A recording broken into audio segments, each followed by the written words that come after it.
Hello again. I know that I've talked before about Mencken, the American journalist who had such sharp things to observe about politics, but the present situation, where the British government seemed determined to try and frighten us all out of our wits and quite literally put the fear of death into us, illustrates perfectly one of Mencken's most famous statements about politics and politicians. He said that the whole aim of practical politics is to keep the populace alarmed and hence clamorous to be led to safety by an endless series of hobgoblins, most of them imaginary.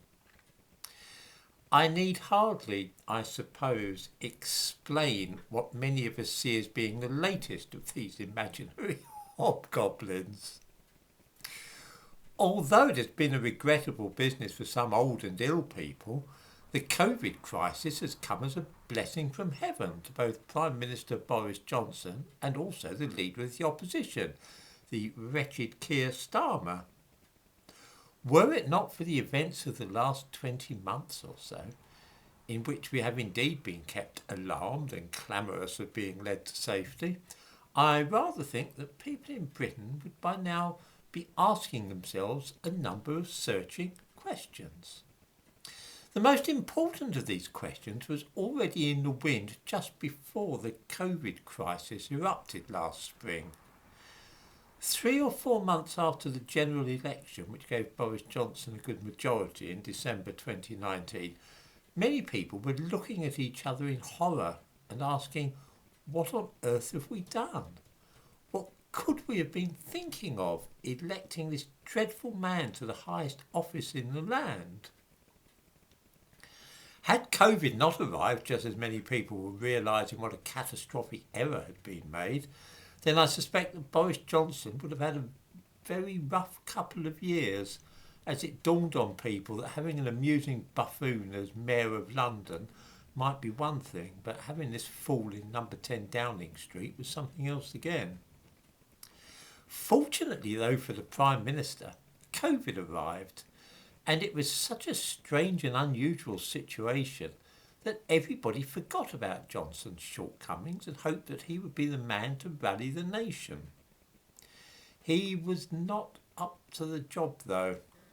Still, the pandemic meant that people wouldn't notice that he had no real understanding of the economy and was taking steps which would guarantee inflation and an increasing burden of debt for the average family.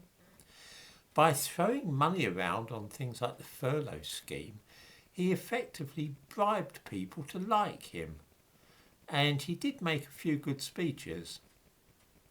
You can see that Johnson is not keen to give up on COVID because it has served him so well.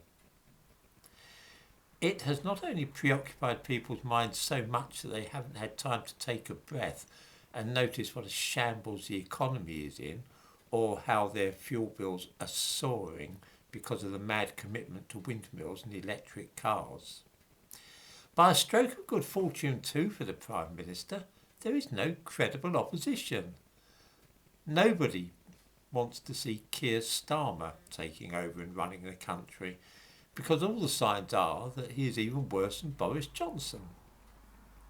Starmer knows this, and that's why he too is very keen to keep the crisis ticking over. COVID has been, in effect, the best thing which could possibly have happened to both Johnson and Starmer. There is an added bonus for the Prime Minister in that it has given him the chance to introduce some of the most shockingly illiberal laws which we have ever seen in Britain, and to run the country like a dictator, passing laws which do away with ancient liberties without even bothering to have them debated in Parliament. This was all the easier because the opposition is also keen on laws which stop us doing as we please. All those laws which are being introduced will be much appreciated by Labour when they get in again. COVID has been the ultimate hobgoblin, of which Mencken wrote, and has saved Boris Johnson from being exposed as a terrible fraud he is. A second-rate politician whom one would not trust to run the local town hall. This man has been elevated to an office which he has no idea how to fill. Lord help the man if and when the COVID crisis should die down or people lose interest in it. There really will be the hell of a shock when people stop thinking about COVID and start looking at what their Prime Minister has done.